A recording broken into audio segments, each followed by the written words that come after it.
প্রতি বিশ্ব যে মুসলিম দেশগুলো আছে বা বিভিন্ন সংগঠন আছে একের পর এক কানেক্টেড হচ্ছে। তবে এইবার যারা কানেক্টেড হচ্ছে তারা মার্কিনীদেরই তৈরি করা যেই কি বলা হয় যে টিম আছে সেই টিম।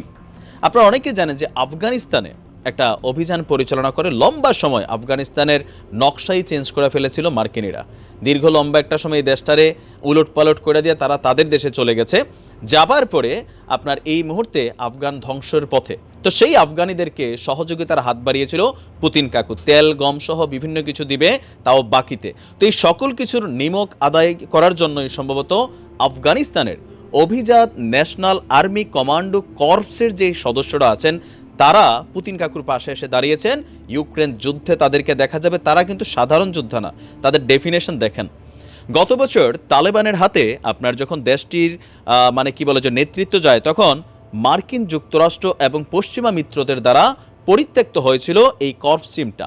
বেসিক্যালি আফগানিস্তানে যখন তারা অভিযান চালিয়েছিল সেই অভিযানকে বেগবান করার জন্য আপনার আফগানদের মধ্যে একটা স্পেশাল টিম বাছাই করে তাদেরকে স্পেশাল ট্রেনিং দিয়েছিলেন। প্রায় 20 বছরের সময় এই মার্কিন মিলিটারি বাহিনীর সাথে তারা কাজ করেছে, কিন্তু আমেরিকানরা যখন চইলা গেল এদেরকে আর নেয় নাই। এখান থেকে শিক্ষা নেওয়ার একটা বিষয় আছে, যারা বুঝের মানুষ তারা বুঝবেন। যাই হোক, আফগানিস্তানের এই অভিজাত ন্যাশনাল আর্মি কমান্ডো কর্পসের সদস্যরা বলছেন ইউক্রেনের বিরুদ্ধে যুদ্ধ করার জন্য রাশিয়ান সেনাবাহিনীতে যোগদানের প্রস্তাব নিয়ে তাদের সাথে যোগাযোগ করা হচ্ছে। মানে পুতিন কাকুর পক্ষ থেকে সম্ভবত ওনার যে স্পেশাল ব্রাঞ্চ আছে, হ্যাঁ পার্সোনাল যে টিম আছে একটা, সম্ভবত ওরা যোগাযোগ করছে।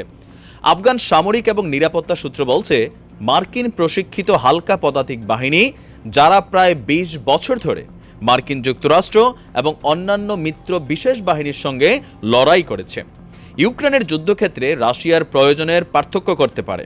2021 সালের আগস্টে যখন মার্কিন যুক্তরাষ্ট্র আফগানিস্তানকে তালেবানদের হাতে তুলে দেয় তখন আফগানিস্তানের 20 থেকে 30 হাজার স্বেচ্ছাসেবক কমান্ডো বেকার হয়ে যায়, যারা দীর্ঘদিন যাবৎ মার্কিনীদেরকে আপনার কি বলা হয় যে সাপোর্ট করে আসছিলেন মার্কিনী রাজত্ব আফগানিস্তানের জমিনে টিকিয়ে রাখার জন্য।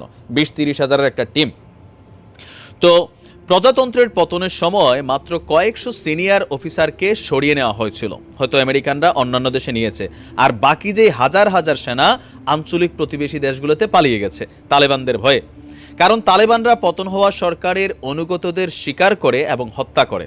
আফগানিস্তানে থাকা কমান্ডোদের অনেকেই ধরে মৃত্যুদণ্ড দিয়েছে, অনেকে এই কারণে ভাইগা ভাইগা বেড়াচ্ছে। বুঝতেই পারছেন, কারণ তালেবান সরকার স্বাভাবিক আমেরিকানদের যারা হেল্প করছে তাদের কিন্তু ঝুলাই দিচ্ছে।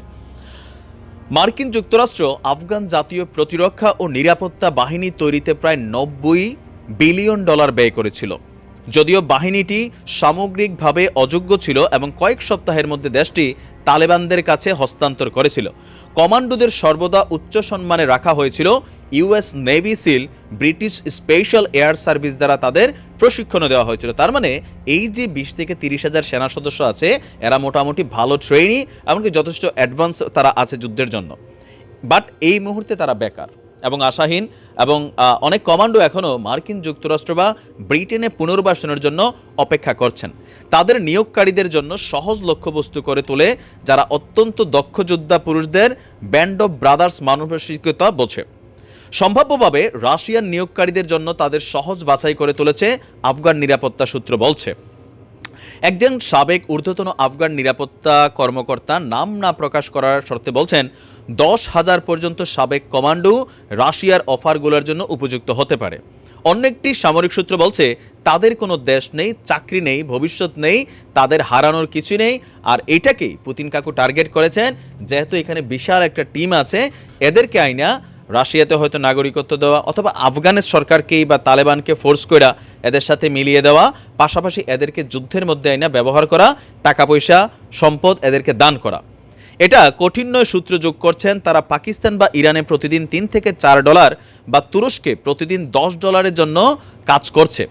ওয়াগনার বা অন্য কোনো গোয়েন্দা সংস্থা, পুতিন কাকুর যে প্রাইভেট টিম ওয়াগনার, তারা যদি কোনো লোকের কাছে আসে এবং লড়াই করার জন্য $1,000 প্রস্তাব দেয় তবে তারা এটা কখনোই প্রত্যাখ্যান করবে না। স্বাভাবিক, এরা যোদ্ধা, বাট এই মুহূর্তে এরা $3-5 কাজ করতেছে দৈনিক, মাসে $1 থেকে $150। বাট ওয়াগনার গ্রুপ যে অফার নিয়ে আসে $1,000 স্যালারি দেয়, একজনের $5-10,000 স্যালারি দেয়, বুঝছেন? শুধু তাই না, রাশিয়া এদেরকে নিরাপত্তা সহ আবাসস্থান, থাকার ব্যবস্থা সকল কিছু করে দেয়। সো এই গ্রুপটা পুতিনের জন্য একটা বিশেষ গোল্ডেন চান্স গ্রুপ। এই বিষয়টাই বলছে সেই কর্মকর্তা যে এবং আপনি যদি একজন লোককে নিয়োগের জন্য খুঁজে পান, তবে আপনি তার অর্ধেক পুরনো ইউনিট যোগদানের জন্য পেতে পারেন। এটা বাস্তব। একজনে এখানে চান্স পেলে পুরো টিমকেই টান দিবে, কারণ তারা ভাইয়ের মতো, এবং খুব শীঘ্রই আপনি একটি পুরো প্লাটুন পেয়ে যাবেন। এটা হচ্ছে পুতিনের জন্য পজিটিভ নিউজ।